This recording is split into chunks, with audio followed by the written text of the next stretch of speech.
ke-19 ayat ke-15, paling kiri di pertengahan di mushaf. Wassalamun alaihi yauma wulida wa yauma yamutu wa yauma yub'atsu hayya. Orang-orang yang dipandang baik oleh Allah tu dicontohkan Nabi Yahya alaihi salam di ayat ini, maka dia akan dijamin baik di 3 alam. Yauma wulida, sejak dia hidup di muka bumi, wa yauma yamutu, saat wafat dia dimuliakan Allah, wa yauma yub'atsu hayya, saat dibangkitkan pun bahagia dia karena disebut baik oleh Allah Subhanahu wa taala. Dunia dia dapat kebaikan, saat wafat dia dapat sakinah, husnul khatimah, bahkan panggilannya indah, ya ayyatuhan nafsul mutmainnah, Quran surah ke-89 ayat 27 sampai dengan ayat 3.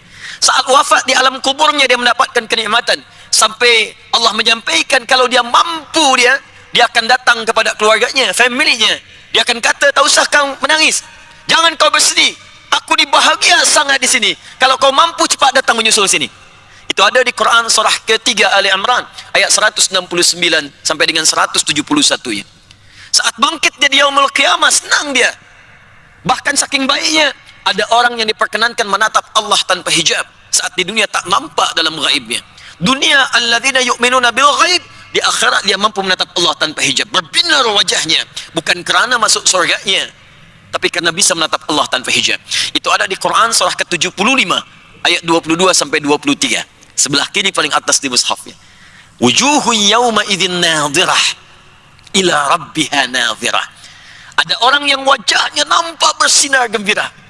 Di masa kiamat tu banyak orang gelisah, banyak orang khawatir, banyak orang minta syafaat.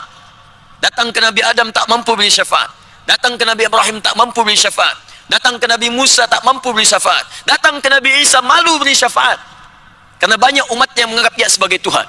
Mencari syafaat, ada satu golongan yang dia berbinar wajahnya. Kenapa? Diperkenankan melihat Allah tanpa hijab. Siapa mereka ni gerangan saat di dunia? Di antara mereka adalah orang-orang yang disebut oleh Nabi, orang-orang yang disebut baik oleh Allah Subhanahu wa taala.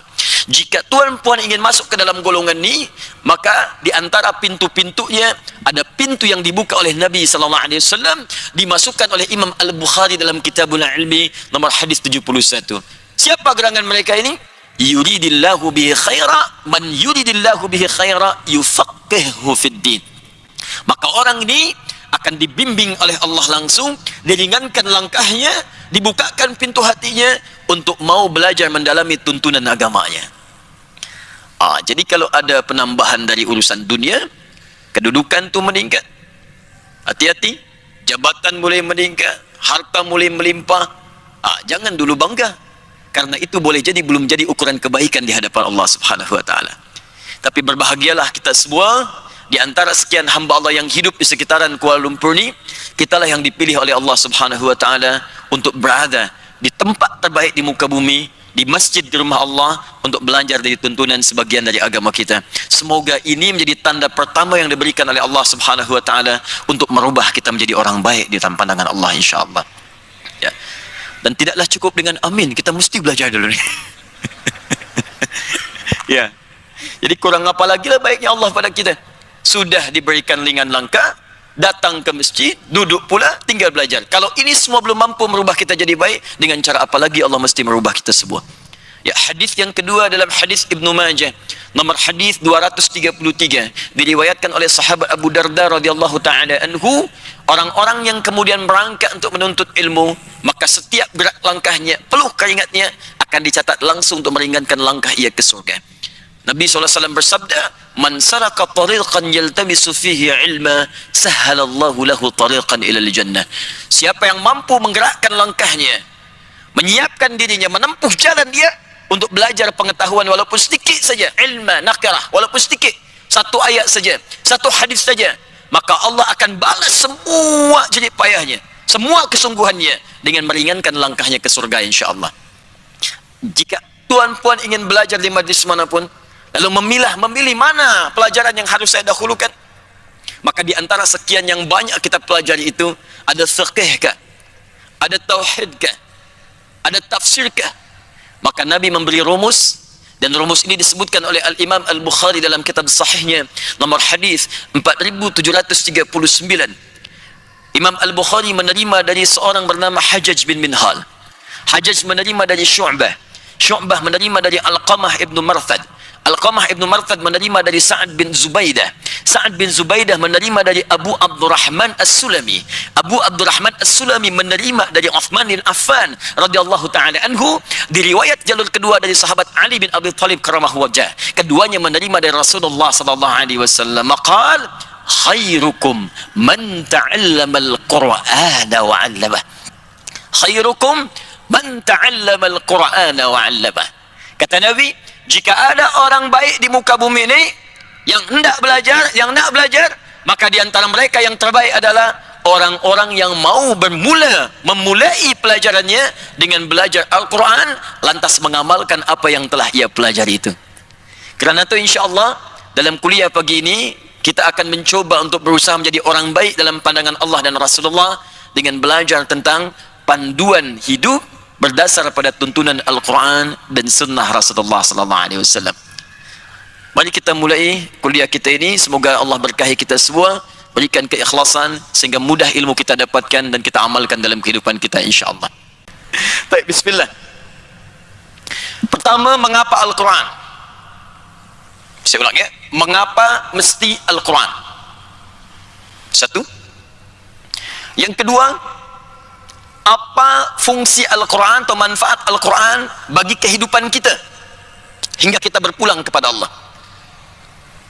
Dan yang ketiga, ini yang paling penting, bagaimana kemudian kita bisa mengamalkan tuntunan atau pedoman Al-Quran dalam kehidupan di era kita sekarang dan meraih kejayaan seperti umat dahulu berjaya. 3 poin ini yang kita coba dudukkan, kita bahas, dan mungkin kita diskusikan di akhir kajian kita insyaAllah. Saya ingin berikan gambaran sejenak. 15 abad yang lalu, bahkan 150 tahun sebelumnya. Kalau 15 abad yang lalu, itu baru sampai pada era Nabi Muhammad sallallahu alaihi wasallam. 150 tahun sebelumnya, itulah mula masa yang dikenal dengan nama jahiliyah. Jahiliyah sampai kelahiran Rasulullah sallallahu alaihi wasallam yang disebutkan di tahun gajah itu sekitar tahun 571 Masehi. Kita perlu sepakat dulu, kenapa masyarakat pada saat itu disebut dengan nama jahiliyah. Jahiliyah. Jadi ada jahlun, ada jahalah, ada jahiliyah. Itu berbeza. Jahlun, bodoh. Jahalah, dinaungi kebodohan. Jahiliyah penuh dengan sifat kebodohan. Jadi kalau mau mencari semua sifat bodoh, di situ kumpul semua. Kalau mau mencari semua yang kotor, di situ ada semua. Kalau mau mencari semua yang jelek-jelek, buruk-buruk, di situ ada semua. Anda mau mencari, misal Anda cari pencuri paling buruk semuka bumi, ada masa itu. Jadi kalau sekarang ada pencuri, dia terlambat. Dan lebih pakar pencuri di jahiliyah dibandingkan masa sekarang. Bila ada nak tahu seorang perampok, perompak, ada masa itu. Dan lebih dahsyat sifat perampoknya dibandingkan perampok sekarang. Di perampok sekarang ini kecil-kecil saja. Kalau jauh sama masa jahiliyah, mereka tak tanggung kalau ada perampok sekampung ikut merampok. Ada satu nama daerah namanya Gifar. Itu kota perompak pada masa itu. Jadi semua di dusun itu, desa itu semua perompak. Lewat situ mesti bayar. Tak bayar, hilang dagangan. Kalau tak hilang dagangan kafilahnya, hilang nyawa lah. Lewat bayar, lewat bayar. Ada upeti. Desanya disebut dengan Gifar namanya. Ada lagi kebiasaan orang berzina. Wah, itu sudah tiap masa lah. Jangan dihitung harinya lagi. Bisa setiap minit orang bisa berzina. Bahkan suami kalau dia bosan dengan istri, dia akan undang kawannya, dia kata, saya bosan dengan istri saya, kita tukar malam ini ya. Bisa tukar saat itu juga. Lebih daripada hewan. Lebih daripada hewan. Jadi semua bentuk keburukan tampak pada saat itu. Tampak. Dukun ada, penipu banyak, perampok ada, pemabuk banyak, pezina banyak. Dan disebutlah dengan nama jahiliyah dan tenggelam dalam dasar kehidupan di muka bumi. Diapit oleh 2 kerajaan besar, imperium besar. Ada Romawi sebelah kanan dan Persia sebelah kiri. Ini tak nampak nih di muka bumi. Tak ada peradaban, tak dikenal siapapun. Yang dikenalnya tu sudah masa terperosok saja, jauh. Ada, tak ada apapun di sini. Tak ada cahaya, semua sifat buruk. Romawi dikenal, Persia dikenal. Dua imperium yang bersaing satu dengan yang lainnya. Saya tidak berkisah tentang satu hal yang sangat penting. Tiba kemudian diutuslah seorang rasul lahir di sini di dekat Ka'bah Al-Musyarrafah. Dan ini berkat doa Nabi Ibrahim dan Nabi Ismail alaihi wassalam.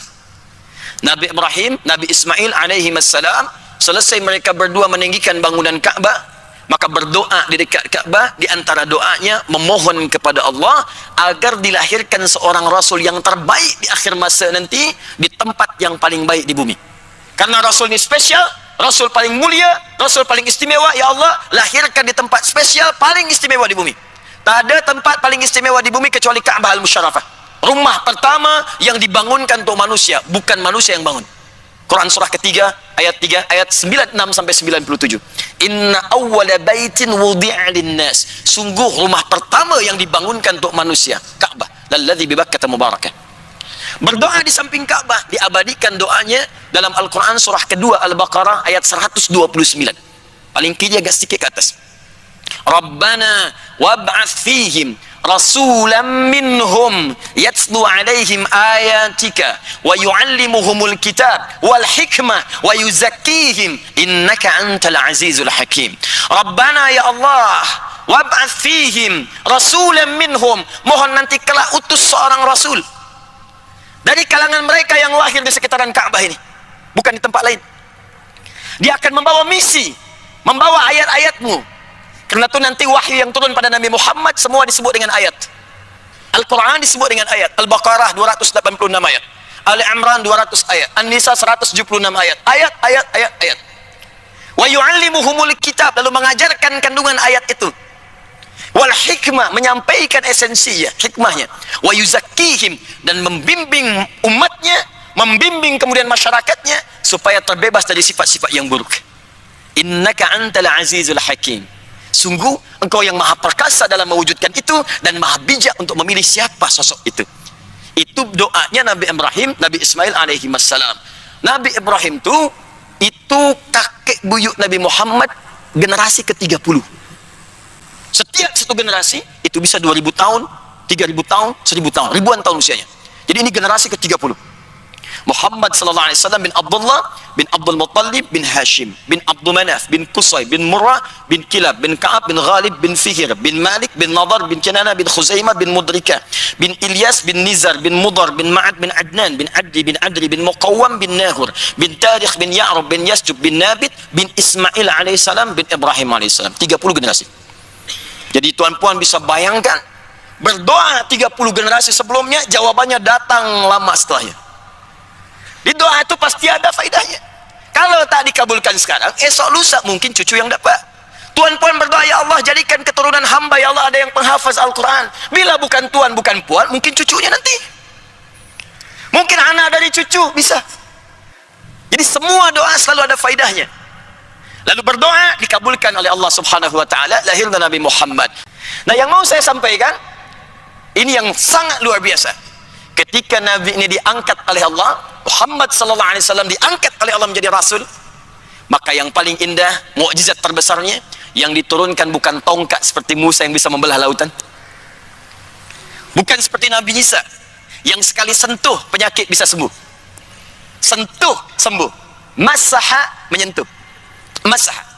Yang disentuhnya Mesih, bila disentuh ia masah dengan sifat masih, sembuh semua jenis penyakit. Masa itu dokter berjaya semua, sampai berkata tak ada penyakit yang tak bisa kami sembuhkan. Allah turunkan ada kolera, ada penyakit lain termasuk kematian. Nabi Isa diutus, sentuh sikit sembuh. Nabi Isa sakit gigi, sentuh sedikit sembuh. Nabi Isa mata tak nampak lihat, sentuh sikit sembuh.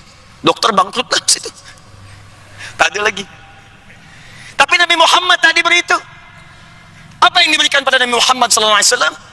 Satu manhaj kehidupan yang akan merubah sifat jahiliyah, terangkat kemudian berubah sifat menjadi khairu ummah, umat terbaik. Dari umat yang tenggelam paling buruk akan diangkat jadi umat yang terbaik, membawa peradaban sampai dengan kemudian menyinari dunia seluruhnya. Diturunkanlah Al-Quran pada masa itu dengan wahyu pertama, turun di Jabal Nur Bukit Cahaya dengan kalimat yang sangat indah, Iqra Bismi rabbikal ladzi khalaq.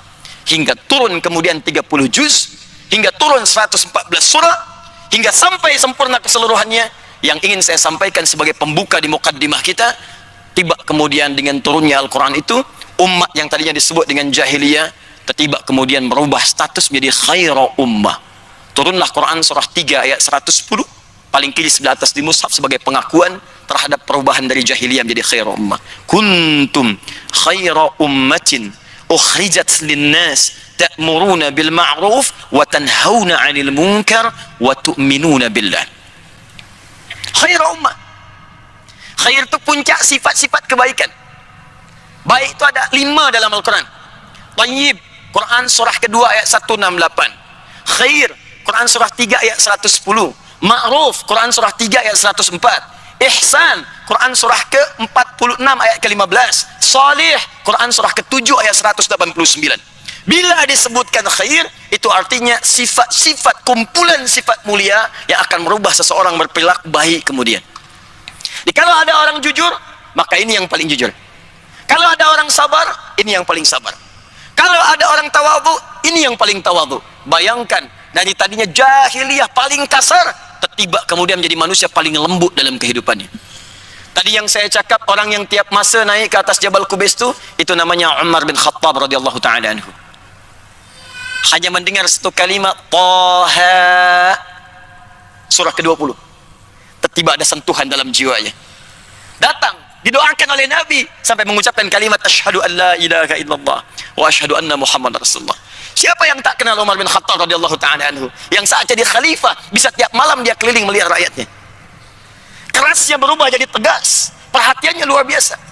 Tadi yang saya kata tadi, ada seorang perompak, sedesa perompak, desanya dikenal dengan nama Ghifar namanya. Nama orangnya adalah Jundub bin Junadah. Jundub bin Junadah. Karena dia berasal dari Ghifar, maka dalam bahasa Arab kalau kita nak kenalkan diri berasal dari daerah itu, tambahkan alif lam di depannya, ujungnya ganti dengan i. Saya dari Ghifar, Al-Ghifari. Ada seorang penulis kitab hadis yang sangat famous tuh, populer. Siapa namanya? Al-Bukhari. Nama aslinya bukan Al-Bukhari. Nama aslinya Muhammad. Punya bapa namanya Ismail. Punya kakek namanya Ibrahim. Kakek buyutnya Al-Mughirah. Yang buyutnya Al-Bardizbah. Tinggal dia di kecamatan Ju'fa, Kabupaten Bukhara, Provinsi Khurasan, negara Uzbekistan sekarang.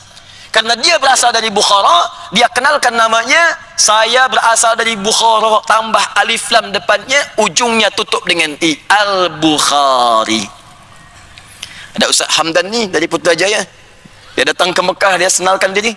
Assalamualaikum, ana Hamdan Al-Putrajayai. Ana Ahmad Al-Kuala Lumpuri. Boleh? Boleh? Ya. Nah, saya nak kembalikan. Dia masuk Islam, belajar dari tuntunan Al-Quran. Jadi apa dia di kemudian hari? Allahu Akbar, dahsyat luar biasa. Berubahlah menjadi da'i, pulang kemudian ke kampungnya, dia dakwahi semua masa di kampung tu, berubah menjadi muslim, sampai Madinah gempar pada masa itu. Datang orang dengan gombolan kaki luar biasa, tak tik tuk, guncang Madinah. Dilihat siapa itu yang datang? Jundub bin Junadah dengan semua orang kampung yang masuk Islam. Maka beliau memperkenalkan dengan nama daerahnya, Ana Al-Ghifari, Abu Dzar Al-Ghifari, untuk memberi pesan kepada kita di masa datang. Saya berasal dari kampung yang dulunya gelap, masuk Islam, dapat cahaya dari Al-Quran, bisa merubah itu menjadi baik. Nah, karena itu dalam ilmu hadis, kalau kita nak belajar hadis, jangan langsunglah kemudian kepada matanya, lihat siapa yang meriwayatkan, ambil inspirasi dari situ. Nah, saya ingin bicara bahwa semua yang belajar dari Quran, Allahu Akbar, berubah semua. Berubah. Bahkan manhaj ini berlanjut kemudian di masa-masa yang akan datang. Tidak ada semua sahabat, tabi'in, orang-orang soleh di masa kejayaan Islam, semua tumbuh kecuali semenjak budak kecil-kecil itu, mereka menghafaz Quran terlebih dahulu. Mereka keluarkan tuntunannya. Sehingga apa yang terjadi? Allahu Akbar. Semua profesi yang mereka kerjakan tidak luput dari bimbingan Al-Quran. Ada dokter, dia hafal ayat-ayat kedokteran, dia praktekkan dengan ayat itu, dia obati manusia dengan izin Allah Subhanahu wa ta'ala. Ada lagi yang ahli pengetahuan, ada astronom, dia baca Quran, dia bisa menemukan teori. Ada yang lihat baca Al-Quran, dia menemukan atom. Ada yang baca Al-Quran, dia buat prototipe pesawat terbang. Nanti saya tunjukkan kepada tuan puan semua. Yang mau saya sampaikan, Al-Quran dahulu didudukan seperti Allah menginginkannya, bukan sekedar menjadi bacaan semata, sekalipun itu berpahala. Tapi mereka tempatkan Al-Quran sesuai petunjuk Allah melalui lisan Nabi Sallallahu Alaihi Wasallam. Pertanyaannya, apakah peran yang dimaksudkan? Seperti apa gambarannya? Dan bagaimana kita mempraktekkan di era kita sekarang untuk kita dapatkan kejayaan seperti di masa lalu dalam konteks yang modern sekarang? Itu yang coba kita turunkan. Jadi saya baru mukaddimah nih, kita belum mulai ya. Di sini kita mulai ya. Saya nak turunkan dulu dalilnya sejenak ya. Kita mulai dengan Quran surah kedua Al-Baqarah ayat 185. Paling kiri di pertengahan di mushaf ya. Syahrul Ramadan alladzi unzila fihi al-Quran hudal linnas. Ingat, hudal linnas. Di bulan Ramadan itu Allah berfirman, yang di masa itu kita berpuasa menunaikan siam, Allah turunkan Al-Quran. Saking istimewanya Al-Quran ini, dipilih waktu yang paling istimewa. Saya mau tunjukkan kepada hadirin semua, tuan puan semua, bagaimana dahsyatnya Al-Quran. Saat dia mulai turun, maka dia akan memberikan keistimewaan pada semua yang terkait dengan turunnya. Saya mau beri contoh sebentar. Al-Quran diturunkan pada Nabi Muhammad melalui malaikat siapa? Jibril. Saat malaikat Jibril mendapatkan wahyu dari Allah untuk menurunkan Al-Quran, maka berubah statusnya, naik menjadi Sayyidul Malaikah, Ruhul Amin. Rasulun fis sama, lahu sahibun rasulun fil ard, fid dunya. Rasul di langit, malaikat punya sahabat, punya kawan, rasul di muka bumi. Nabi Musa alaihissalam sahabatnya malakul maut. Malakul maut. Semua punya teman, punya teman, punya teman. Tapi ketika Al-Quran diturunkan, semua tak berlaku. Diangkat satu malaikat menjadi tuan dari semua malaikat, Sayyidul Malaikat. Jibril mendapatkan risalah wahyu, menurunkan pada Nabi Muhammad sallallahu alaihi wasallam, maka berubah status menjadi Sayyidul Malaikah. Al-Quran turun di satu bulan, namanya Ramadan, maka Ramadan kemudian berubah status menjadi Sayyidus Syuhur. Sayyidus Syuhur, tuan dari segala bulan, mulia. Siang malamnya ada ampunan, siang malamnya ada rahmat. Hanya di Ramadan, siang malamnya ada ampunan, ada rahmat, ada semua kemuliaan atas berkat Al-Quran. Al-Quran turun di satu malam di Ramadan, maka malamnya berubah menjadi Lailah Mubarakah. Dalamnya ada pahala. Kalau kita beribadah, dapatlah kita sama dengan lebih dari 1000 bulan. Bahkan turun satu surah Al-Qadar, Inna anzalnahu fi Lailatul Qadar wa ma adraka ma Lailatul Qadar. Ingat, ada lail, ada lailah, itu berbeda. Kalau lail itu waktunya saja malam. Kita mau tahajud, kapan ditunaikan? Ambil waktu malam. Quran surah 17 ayat 79, paling kiri pertengahan, agak sedikit ke atas. Wa minal laili fatahajjad bi. Dari sementara waktu malam silakan bangun tunaikan tahajud. Waktunya malam. Ya, lail itu malam. Layali jamaknya, lail, layali, lela, lili, lala, itu malam. Ya, ibu laila, ibu malam-malam. Tapi kalau kita tambah dengan tak laila, artinya ada yang istimewa di malam itu, tak sama dengan malam lainnya. Saya nak bicara tentang diksi Al-Quran, begitu luar biasa. Tak pernah Allah menempatkan satu lafaz kecuali memiliki makna yang sangat indah. Allah sampaikan, sungguh di malam itu ada yang istimewa, beza dengan malam yang lain. Apa yang istimewa? Lailatul Qadri khairum min alfi syahr. Siapapun yang beramal di malam itu, bertepatan dengan malam itu, maka semua pahalanya dilipatkan lebih daripada 1000 bulan. Bukan 1000 bulan, lebih daripada 1000 bulan. Kalau kita convert itu 1000 bulan, sekarang minimal misalnya 85 tahun. Jadi kalau tuan kemarin bertepatan dengan malam Al-Qadar baca Al-Quran, biasanya satu hurufnya 10. At-Tirmidzi nomor hadis 2910. Man qara'a harfan min kitabillahi falahu asyru hasanat. Siapa yang bisa baca Al-Quran, satu hurufnya, setiap huruf 10 kebaikan. 10. Tapi ingat, menghitungnya bukan 1, 2, 3, 4, tak. Ini kita di masjid saja, di hadis Muslim dapat 25, baru masuk dapat 25 kebaikan. Jarak 1 ke 2 500 tahun, 2 ke 3 500 tahun, 3 ke 4 500 tahun. Baca Al-Quran setiap hurufnya 10, setiap jarak dia bisa 500 tahun. Tapi malam Al-Qadar, Anda baca satu huruf, maka seakan-akan baca Al-Quran 85 tahun tanpa henti. Ada yang bisa 85 tahun tanpa henti baca Al-Quran. Sehari saja mungkin tak bisa penat gitu. Satu huruf saja bertepatan dengan malam Al-Qadar. Nun. Cukuplah. 85 tahun. Turun di malam itu berkah. Al-Quran turun pada Nabi, Iqra bismi rabbikal ladzi khalaq yaumul jum'ah. Sepakat ulama. Maka Jum'ah berubah status jadi Sayyidul Ayyam. Tuan daripada setiap hari. Al-Quran turun di Makkah. Nabi hijrah ke Madinah, ke Yathrib, turun di Makkah, maka Makkah terberkahi. Semua yang tak ada itu ada di Makkah. Makkah tandus biwadin ghairi dhi zar'in inda baitikal muharram. Bayangkan Quran surah 14 ayat 37. Kata Nabi Ibrahim, ya Allah, aku ni nak tinggalkan anakku Ismail dengan ibunya di tanah tandus yang tanaman pun tak tumbuh, tanaman tak tumbuh, tapi semua jenis buah, ragam buah ada di situ. Al-Quran turun berkah. Nabi hijrah ke Yathrib. Yathrib asalnya Yathrib, mulanya Yathrib. Yathrib itu keturunan anak dari Nabi Nuh alaihissalam. Menetap di situ, daerahnya disebut dengan namanya. Mulanya kotor, tertinggal, ekonominya jauh sekali. Datang Nabi, turun Al-Quran, berubah jadi peradaban. 3 tahun selesai krisis ekonomi, selesai. Tumbuh dia, bangkit dia, sampai punya cahaya. Dari Yathrib desa berubah menjadi kota. Kota dalam bahasa Arab disebut dengan Madinah. Penuh dengan cahaya kebaikan munawwarah. Sampai sekarang kota itu bernama Al-Madinah Al-Munawwarah. Di setiap Al-Quran turun ke setiap tempat atau ke setiap jiwa siapapun, pasti dia akan memberikan sinar pada orang-orang di sekitarnya.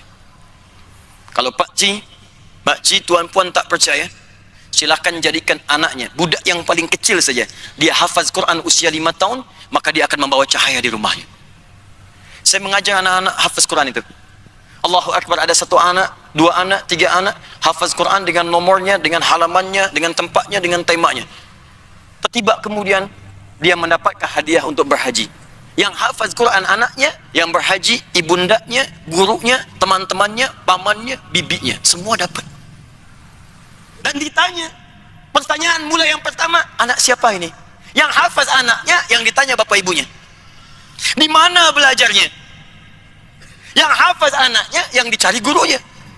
Bila Al-Quran sudah hadir dalam jiwa seorang hamba, sekalipun belum dipraktekkan itu isinya, maka cahaya akan turun di sekitaran dia itu. Kalau mau coba sila. Sekolahkan anak budak yang kecil-kecil di pesantren pondok Al-Quran, atau di tempat dia mengaji. Anda pulang dari pekerjaan, begitu penat, luar biasa. Kadang ada macet macam-macam, sampai rumah, budak kecil tu usia 5 tahun, dia baca surah Ad-Duha. Wad-Duha, wal-laili idza saja. Lalu nampak di hadapan tuan puan sekalian. Tiba kemudian Allah, bisa sejuk hati kita ni, mengalir air mata. Kami ada kindergarten itu, sekolah TK, anak 4-5 tahun. Kemarin baru wisuda. Manhajnya mereka harus baca dengan tartil. TK dia 2 juz, nanti masuk ke tingkat SD-nya dia 30 juz, wisudanya di Mekah, di Madinah. Kemarin kami baru wisuda anak TK, baru hafal 2 juz, hafaz 2 juz. Kemudian orang tuanya ditempatkan di depan, suruh duduk di kursi. Lalu dibuatkan mahkota-mahkota dari kertas. Anaknya membawa mahkota itu. Yang budak kecil ni, dia bawa mahkota, lalu dipakaikan di kepala kedua orang tuanya. Tak ada yang paling indah kecuali menatap setiap orang tua tu menetes air matanya. Baru 2 juz. Maka bagaimana ketika tuan puan mendapatkan informasi, Masya Allah tuan, Masya Allah puan, anak tuan puan sekarang sudah hafaz 30 juz. Allah, seakan-akan mendapat sesuatu lebih daripada durian musangking. Tertunduk, jatuh, sujud kita. Itu baru hafaz. Belum kita terapkan dalam kehidupan fungsinya. Ini baru Qurannya. Jadi saya hendak berbicara bahwa Al-Quran diberikan oleh Allah, pasti akan memberikan kemuliaan pada setiap orang yang mendapatinya. Tapi kalau Anda ingin tambahkan kemuliaan itu, maka jangan berhenti di situ. Jangan cukupkan sekadar baca. Jangan cukupkan sekadar dihafaz saja. Karena itu bukan fungsi utamanya. Kita nih belajar membaca untuk tahu isi informasi. Anda belajar bahasa Inggris supaya bisa belajar nih news sekarang apa saja yang bisa kita baca, kita bisa pahami. Belajar bahasa Jepun supaya kita paham informasi ditulis dalam bahasa Jepun, kita amalkan, kita pahami, berinteraksi. Maka demikian Al-Quran diturunkan tuh, kita baca bukan sekadar harus dibaca, walaupun bacaan itu ada pahalanya, tapi supaya mengerti isi Al-Quran dan kita jadikan pedoman dalam kehidupan. Nah, sekarang kita lihat kuncinya. Ini rahasia terbesarnya. Dan di sini kita akan mulai lebih serius dalam kuliah kita ini. Syahrul Ramadan alladzi unzila fihi al-Qur'an hudan linnas. Ini fungsi utamanya. Kata Allah, saya turunkan Al-Quran di bulan yang mulia, di waktu yang mulia, melalui malaikat yang paling mulia, kepada Rasul yang paling mulia, di tempat yang paling mulia, dan dalam keadaan yang sangat mulia, untuk memberikan sebuah misi yang paling mulia bagi seluruh manusia. Untuk semua manusia. Jadi Al-Quran ini didesain untuk semua manusia tanpa kecuali. Sejenak saya mau bagi info sedikit ya. Saya sampaikan tadi malam juga di Masjid Tuan Kumizan. Jadi manusia ini dalam Al-Quran disebut dengan 5 nama. Bukan hanya 1, 5 nama. Hanya memang di mushaf terjemah itu seringkali diterjemahkan dengan 1 saja makna. Kalau maknanya 1, kenapa lafaznya bisa berbeza? Ya. 1 disebut dengan bashar namanya. Apa namanya? Bashar. Disebutkan 35 kali dalam Al-Quran. Ya, qul innama ana basyarum mithlukum. Nama pertama yang Allah berikan kepada Adam ketika dicipta itu bashar. Bashar. Quran surah 15 ayat ke-28. Wa idh qala rabbuka lil malaikati inni khaliqum basyara. Ketika Allah firmankan kepada malaikat, aku akan mencipta makhluk baru, bukan malaikat, bukan jin, tapi bashar namanya. 2 ins. Ins. Selalu dipasangkan dengan jin. Ins. Tersebut dalam Al-Quran pasangan ini 18 kali. Ya ma'syaral jinni wal ins. Wa ma khalaqtul jinna wal ins. Baik. 3 insan. Al-insan disebutkan 65 kali dalam Al-Quran. Ada surahnya, surah ke-76 Al-Insan. Hal ata 'alal insan iqra bismi rabbikal ladzi khalaq khalaqal insan. Ar-Rahman 'allamal Qur'an khalaqal insan. Baik. Yang keempat ada Bani Adam. Disebutkan 7 kali dalam Al-Quran. Contoh Quran surah ke-7 ayat 31. Ya Bani Adama khudhu zinatakum 'inda kulli masjid. Dan kelima, ada yang disebut dengan An-Nas. Disebutkan 241 kali dalam Al-Quran. Bahkan menjadi satu surah paling favorit bagi kebanyakan manusia saat ini. Surah ke-114. Qul a'udzu birabbin nas. Saya fokus ke An-Nas dulu. Yang lain nanti mungkin ada masa kuliah lagi baru kita bahas. Tidak disebutkan An-Nas bahkan dalam bahasa Arab standar, kecuali menunjuk pada semua manusia tanpa kecuali. Semua manusia sampai kehidupan berakhir. Jadi Al-Quran ini ketika diturunkan 15 abad yang lalu, kata Allah fungsinya bukan sekedar untuk umat Muhammad SAW di masa itu. Sampai kapanpun tiba manusia, sampai berakhir kehidupan, sepanjang masih ada manusia, maka fungsi Al-Quran berlaku melampaui semua masa dan zaman. Karena itu risalah Nabi Muhammad diutus secara universal, melampaui setiap zaman, beza dengan Rasul yang lain. Nabi Nuh terbatas tempatnya, tak boleh lewat dari tempat itu. Nabi Isa misal, Nabi Isa itu hanya boleh wilayah Palestina saja, sebagian kecilnya, tak boleh lewat situ. Karena itu kalau ada risalah kemudian katanya dibawa Nabi Isa sampai ke Malaysia, nah itu terlampau jauh, harus di sana saja. Nabi Ibrahim itu punya wilayah, bahkan di masa Nabi Ibrahim Rasulnya 2, Nabi Ibrahim dan Nabi Lut alaihi wassalam, 2 Rasul, satu masa yang sama, tempat yang berbeza. Nanti buka Quran surah ke-51 dari ayat 24 sampai dengan ayat ke-31, kanan agak ke bawah sampai ke kiri atas. Di situ ada kisah Nabi Ibrahim kedatangan tamu para malaikat yang hendak datang ke tempat Nabi Lut, hanya mampir ke tempat Nabi Ibrahim. Satu masa Rasulnya 2. Nabi Muhammad tidak. Engkau diutus untuk seluruh manusia, rahmat untuk semesta alam. Wa ma arsalnaka illa rahmatan lil alamin. Kafatan lil alamin, untuk semua masa. Karena itu ketika Allah berikan mukjizat, maka mukjizatnya disandingkan dengan kalimat An-Nas, bukan ins, bukan bashar, bukan insan, bukan Bani Adam. Nas untuk semua manusia. Apa fungsinya mukjizat ini? Ini rahasianya, hudan. Apa itu hudan? Ada yang tahu apa itu hudan? Hudan itu jamak dari kata hidayah. Hidayah itu punya ragam makna dalam bahasa Arab. 1, bisa berarti solution, solusi dari semua problematika hidup yang kita alami. Solusi. Jalan keluar, makhraj. Tuan punya persoalan, apa solusinya? Hidayah. Puan punya masalah, apa solusinya? Hidayah. Hidayah bisa juga berarti jalan menuju kesuksesan. Jalan menuju kesuksesan. Hidayah bisa juga berarti jalan menuju kemudahan. Sesuatu yang mudah, lapang. Kita minta ihdinas siratal mustaqim, ihdinas siratal mustaqim. Ya Allah, berikan kami kemudahan dalam hidup, jalan yang lurus. Karena kalau lurus itu lapang, tak berkelok dia. Lapang, mudah, lancar. Segala jenis kemudahan dalam hidup. Masya Allah, mau bekerja, mudah. Mau berumah tangga, mudah. Apapun yang dikerjakan, mudah. Mudah. Hidayah.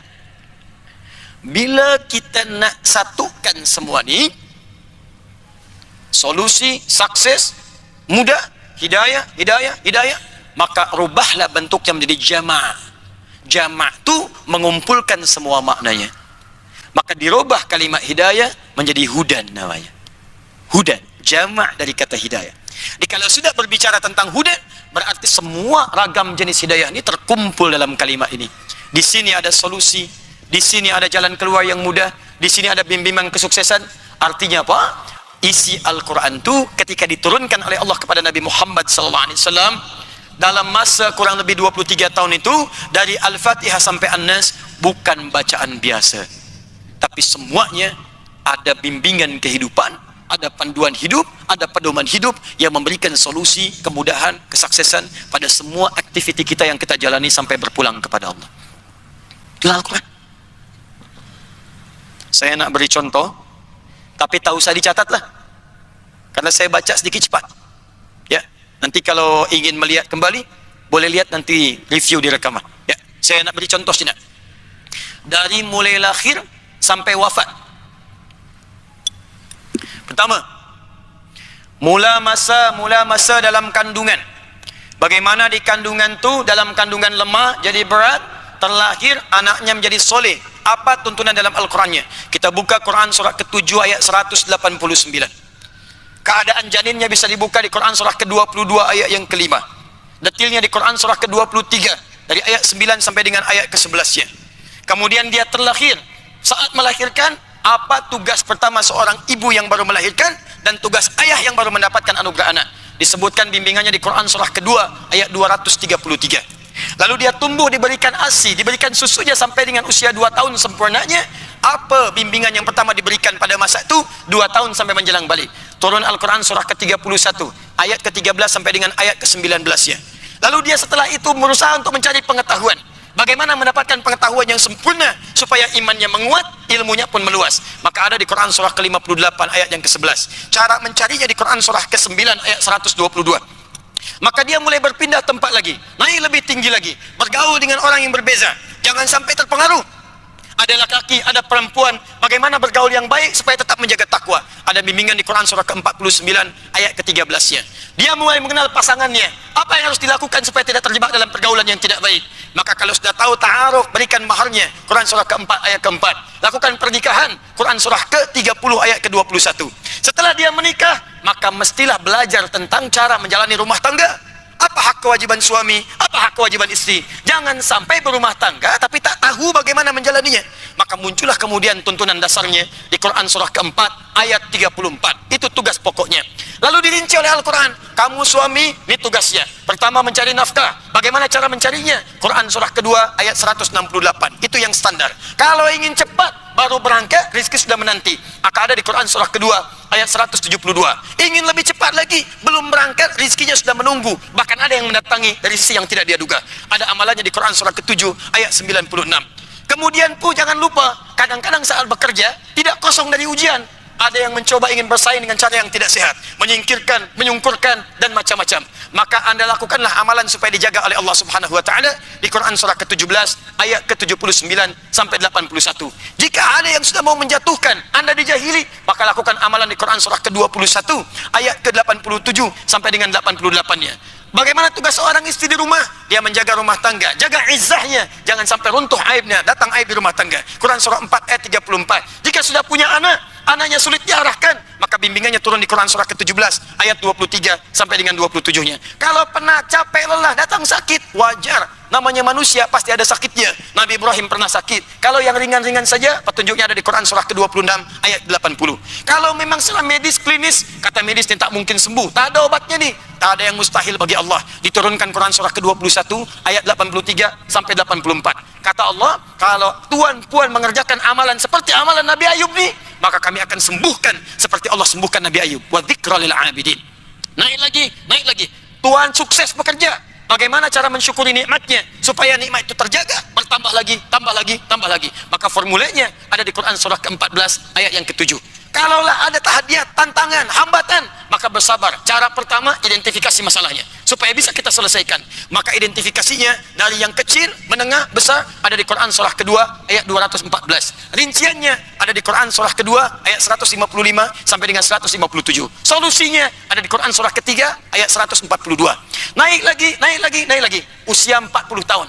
Tuan puan masih hidup, ada anak-anak, orang tua masih ada. Kata Allah, engkau harus bersyukur kepadaku dengan berbakti kepada kedua orang tuamu. Boleh jadi kesuksesan itu bukan karena kerja kerasmu, tapi bapakmu dulu yang bekerja peluh keringatnya, ibumu yang dulu malam tahajud bangun menangis kepadaku, memohon, ya Allah, jangan sampai anakku seperti aku, berikan kesuksesan kepadanya. Maka berdoalah, bimbingan doanya ada di Quran surah ke-46 ayat ke-15. Semakin sepuh. Jangan dikira kemudian semakin tua akan hidup abadi. Tidak. Anda pasti akan kedatangan apa yang disebut dengan maut. Quran surah ketiga ayat 185. Yang membawa maut itu namanya malakul maut. Quran surah ke-32 ayat yang ke-11. Anda harus kenal dengan malakul maut. Kalau tak kenal, maka Anda tak akan siap untuk kembali kepadanya. Kalau Anda kenal, maka siapkan amalan saat dia datang, kita siap. Apa di antara amalannya? Dipanggil dengan indah di Quran surah 89 ayat ke-27 sampai ayat ke-30. Kalau tak percaya, abai dengan dunia, sila. Allah sampaikan, Anda nanti hidupnya saat akan wafat akan sulit, bahkan dipukuli oleh malaikat. Quran surah ke-8 ayat ke-50. Tak percaya? Sila. Wafat dia, masuk ke alam kubur. Allah sampaikan, sebelum kau wafat, siapkan dulu supaya engkau mendapatkan anugerah di alam kubur dan nikmat indah. Kau siapkan amalan di malam pertama dunia, kenapa tak kau siapkan amalan pertama di alam kubur? Supaya terang kuburmu, banyak nikmatnya. Maka petunjuknya ada di Quran surah kedua ayat 153 sampai 154. Rinciannya ada di Quran surah ketiga ayat 169 sampai dengan ayat 171. Selesailah itu semua, kembali kepada Allah di hari kiamat. Bagaimana cara amalannya supaya kita maksimal menghadapi kiamat sampai bisa menatap Allah seperti di Quran surah 75 ayat 22 sampai dengan ayat ke-23. Baca Quran surah ke-19 ayat 11 sampai dengan ayat ke-15-nya. Sampai pilihan kita untuk masuk ke dalam surga. Kata Allah, sebelum ke surga, kenali dulu surgamu. Engkau mau masuk dari pintu yang mana? Ada 4 jenis surga. Surga pertama, surga bersama dengan semua nabi. Dari Nabi Adam sampai Nabi Muhammad SAW. Jadi ada tuan yang masuk ke surga, dia ditanya, di mana tinggalnya? Saya bertetangga dengan Ustaz Fulan, dengan Habib Fulan, Syekh Fulan. Masya Allah. Kalau kisah saudara, di mana tinggalnya? Saya biasa saja. Tetangga depan saya, Nabi Ibrahim tuh. Belakang saya Nabi Musa. Samping kiri saya Nabi Yusuf alaihissalam. Kanan saya Nabi Muhammad sallallahu alaihi wasallam. Ada orang soleh, siddiqin, syuhada. Itu ada di Quran surah keempat ayat 69. Surga kedua di taman surga, nikmatnya indah. Amalannya di Quran surah ke-51 ayat 15 sampai dengan ayat ke-23-nya. Yang ketiga, surga seluas langit dan bumi. Jadi tuan puan masuk surga itu dapat rumah kompleknya seluas langit dan bumi. Silakan, mau maraton boleh, mau koprol boleh, sila. Mau lomba lari sila, tak ada ujungnya, seluas langit dan bumi. Yang keempat, itu surga kelas biasa pun kata Nabi, mala ainun ra'at wala udhunun sami'at wala khatara ala qalbi bashar. Jadi bukan kelas ekonomi seperti di muka bumi ini. Indah semuanya. Apa yang diinginkan bisa ada. Itu di Quran surah kedua ayat 25.